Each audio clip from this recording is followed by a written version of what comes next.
আমাৰ গ্ৰুপটোৰ নাম হৈছে ক্ৰিয়েটিভ ইউ আৰু আমাৰ প্ৰকল্পটোৰ নাম হৈছে বিদ্যালয়ৰ জলবদ্ধতা ৰোধ কৰিবলৈ বৰষুণৰ পানী সংৰক্ষণ ব্যৱস্থা।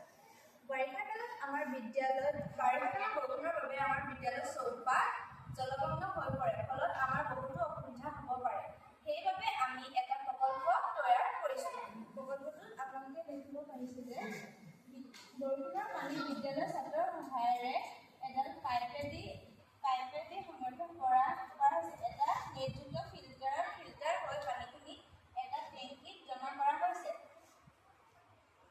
অতিৰিক্ত পানীখিনি ড্ৰেইনেদি গৈ এটা কুঁৱাত জমা কৰি ৰখা হৈছে। ফলত আমি এই পানীখিনি বহুতো কামত ব্যৱহাৰ কৰিব পাৰোঁ, যেনে ফুলত পানী দিয়া, টয়লেট চাফা কৰা আদি কামত ব্যৱহাৰ কৰিব পাৰোঁ। ইয়াৰ ফলত পানী অপচয় ৰোধ হ'ব, জলবদ্ধতাৰ পৰা মুক্ত পাম আৰু বিদ্যালয়ৰ পৰিৱেশ পৰিষ্কাৰ হৈ থাকিব। ধন্যবাদ।